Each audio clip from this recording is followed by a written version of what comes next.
technology, and especially the internet, can really help you be lazy. Lazy? What I mean is a group of 3 people can write software that then millions can use and enjoy. Can 3 people answer the phone a million times? Find the leverage in the world so you can be truly lazy. Yeah.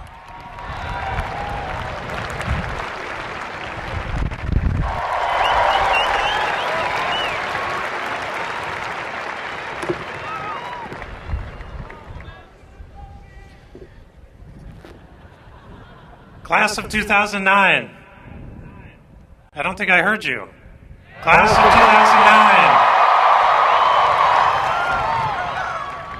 2009. First, I want you to stand up and wave and cheer your supportive family and friends. I'm sure you can find them out there. Show your love.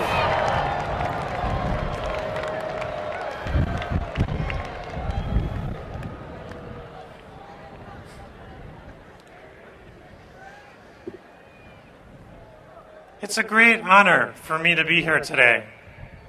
Now wait a second. I know, that's such a cliche. You're thinking every graduation speaker here says that. It's a great honor. But in my case, it really is so deeply true. Being here is more special and more personal for me than most of you know. I'd like to tell you why. A long time ago, in this cold September of 1962, there was a Stevens co-op at this very university.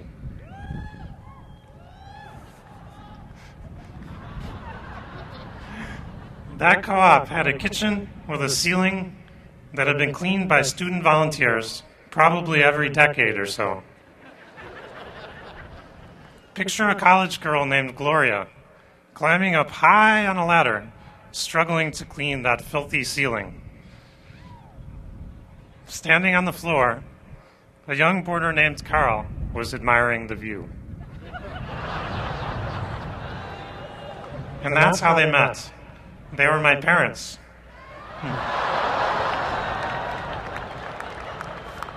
So I suppose you could say I'm a direct result of that kitchen chemistry experiment.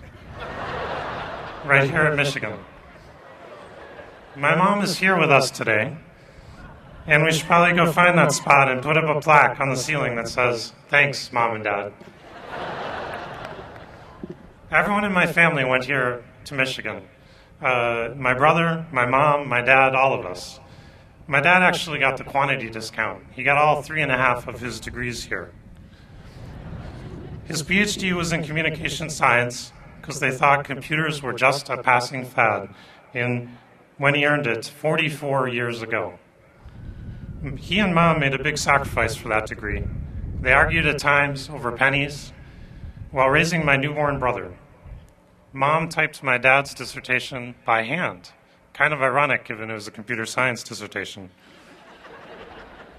This velvet hood that I'm wearing, this was my dad's. This diploma? Yeah.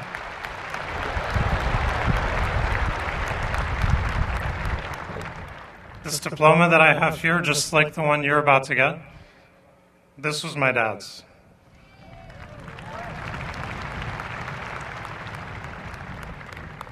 And my underwear? Oh, never mind. Sorry. My father's father worked in the Chevy plant in Flint, Michigan. He was an assembly line worker. He drove his 2 children here to Ann Arbor and told them, "This is where you're going to college." I know it sounds funny now. Both of his kids actually did graduate from Michigan. That was the American dream. His daughter Beverly is also with us today. My grandpa used to carry an alley-oop hammer, a heavy iron pipe with a big hunk of lead melted on the end. The workers made them during the sit-down strikes to protect themselves. When I was growing up, we would use that hammer whenever we needed to pound a stake or something into the yard. It is wonderful that most people don't need to carry a heavy blunt object for protection anymore. But just in case, I brought it with me.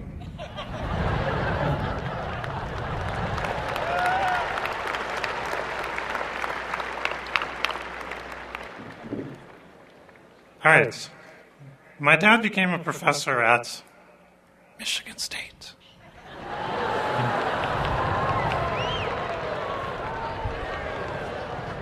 And I was an incredibly lucky boy. A professor's life is pretty flexible, and he was able to spend oodles of time raising me. Could there be any better upbringing than a university brat? What I'm trying to tell you, this is way more than a homecoming for me. It's not easy for me to express how proud I am to be here with my mom, my brother, and my wife, Lucy, and with all of you at this amazing institution that is responsible for my very existence. I'm thrilled for all of you, and I'm thrilled for all of your families and friends. As all of us join this great big Michigan family, I feel I've been a part of all of my life. What I'm also trying to tell you is I know exactly what it feels like to be sitting in your seat listening to some old gas bag give a long-winded commencement speech. Don't worry, I'll be brief. I have a story about following dreams, or maybe, more accurately, it's a story about finding a path to make those dreams real. You know what it's like to wake up in the middle of the night with a vivid dream? And you know how if you don't have a pencil and pad by the bed, it will be completely gone by the next morning.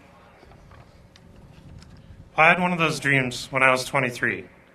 When I suddenly woke up, I was thinking, what if we could download the whole web and just keep the links? And I grabbed a pen and started writing. Sometimes it's important to wake up and stop dreaming. I spent the middle of that night scribbling out the details and convincing myself it would work. Soon after, I told my advisor, Terry Winograd, it would take a couple of weeks for me to download the web. He nodded knowingly, fully aware it would take much longer, but wise enough not to tell me. The optimism of youth is often underrated. Amazingly, at that time, I had no thoughts of building a search engine. The idea wasn't even on the radar. But much later, we happened upon a better way of ranking, and we made a really great search engine, and Google was born. When a really great dream shows up, grab it.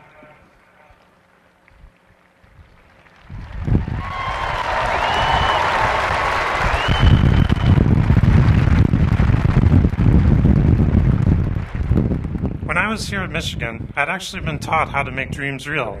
I know it sounds funny, but that is what I learned in a summer camp converted into a training program called Readership. Yeah, we got a few out there. Their slogan is to have a healthy disregard for the impossible. That program encouraged me to pursue a crazy idea at the time. I wanted to build a personal rapid transit system on campus to replace the buses. Yeah, you're still working on that, I hear. It was a futuristic way of solving our transportation problem. I still think a lot about transportation. You never lose a dream. It just incubates as a hobby. Many things people labor hard to do now, like cooking, cleaning, and driving, will require much less human time in the future. That is, if we have a healthy disregard for the impossible and actually build the solutions. I think it is often easier to make progress on mega-ambitious dreams. I know that sounds completely nuts, but since no one else is crazy enough to do it, you have little competition. In fact, there are so few people this crazy that I feel like I know them all by first name. They all travel as if they are pack dogs, and they stick to each other like glue.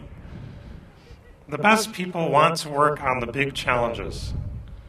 That is what happened with Google. Our mission is to organize the world's information and make it universally accessible and useful. How can that not get you excited? We almost didn't start Google, actually, because my co-founder Sergey and I were too worried about dropping out of the PhD program. None of you have that issue, it seems. You are probably on the right track if you feel like a sidewalk worm during a rainstorm. That is about how we felt after we maxed out 3 credit cards buying hard disks off the back of a truck. That was actually the first hardware for Google. Parents and friends, more credit cards always help. What is the one-sentence summary of how you change the world? Always work hard on something uncomfortably exciting. As a PhD student, I actually had 3 projects I wanted to work on. Thank goodness my advisor said, why don't you work on the web for a while? He gave me some seriously good advice because the web was growing with people and activity, even in 1995. Technology, and especially the internet, can really help you be lazy. Lazy? What I mean is a group of 3 people can write software that then millions can use and enjoy. Can 3 people answer the phone 1 million times? Find the leverage in the world so you can be truly lazy. Yeah.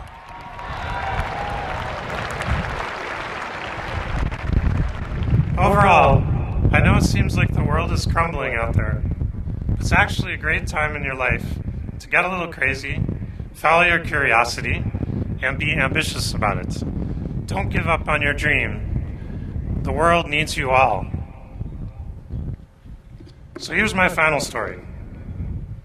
On a day like today, you might feel exhilarated, like you've been just shot out of a cannon at the circus, and even invincible. Don't ever forget that incredible feeling.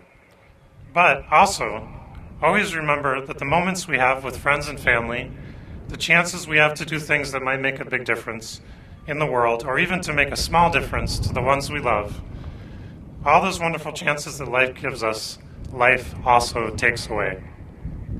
It can happen fast and a whole lot sooner than you think. In late March 1996, soon as after I had moved to Stanford for grad school, my dad had difficulty breathing and drove to the hospital. 2 months later, he died. I was completely devastated. Many years later, after a startup, after falling in love, and after so many of life's adventures, I found myself thinking about my dad. Lucy and I were far away in a steaming hot village, walking through narrow streets. There are wonderfully friendly people everywhere, but it was a desperately poor place. People used the bathroom inside, and it flowed out into the open gutter and straight into the river. We touched a boy with a limp leg, the result of paralysis from polio. Lucy and I were in rural India, one of the few places where polio still exists. Polio is transmitted fecal to oral, usually through filthy water. Well, my dad had polio. He went on a trip to Tennessee in the 1st grade, and he caught it. He was hospitalized for 2 months and had to be transported by military DC-3 back home, his first flight. My dad wrote, "Then I had to stay in bed for over a year before I started back to school." That is actually a quote from his 5th grade autobiography. My dad had difficulty breathing his whole life, and the complications of polio are what took him from us too soon.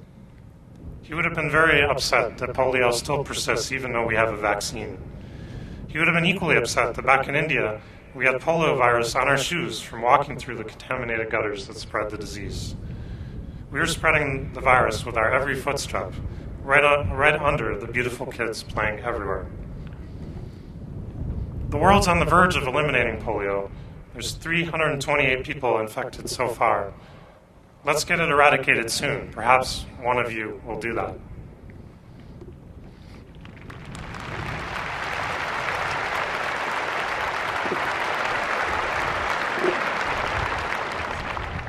My dad was valedictorian of the Flint Mandeville High School class of 1956 of about 90 kids. I happened across his graduating speech recently, and it blew me away. 53 years ago, my dad said, "We are entering a changing world, one of automation and employment change, where education is an economic necessity. We will have increased periods of time to do as we wish, as our work week and our retirement age continue to decline." But we wish that were true. "We shall take part in or witness developments in science, medicine, and industry that we can only dream of today." It is said the future of any nation can be determined by the care and preparation given its youth. If all the youths of America were as fortunate in securing an education as we have been, then the future of the United States would be even more bright than it is today. If my dad were alive today, the thing I think he would be most happy about is that Lucy and I have a baby in the hopper. Yeah. That's true, Lucy. I think he would have been annoyed that I hadn't gotten my PhD yet. Thanks, Michigan. Dad was so full of insights, of excitement about new things. To this day, I often wonder what he would think about some new development. If he were here today, well, it would be one of the best days of his life. He'd be like a kid in a candy store. For a day, he'd be young again. Many of us are fortunate enough to be here with family. Some of us have dear friends and family to go home to, and who knows, perhaps some of you, like Lucy and I, are dreaming of future families of your own. Just like me, your families brought you here, and you brought them here. Please keep them close, and remember, they are what really matters in life. Thanks, Mom. Thanks, Lucy. And thank you all very much.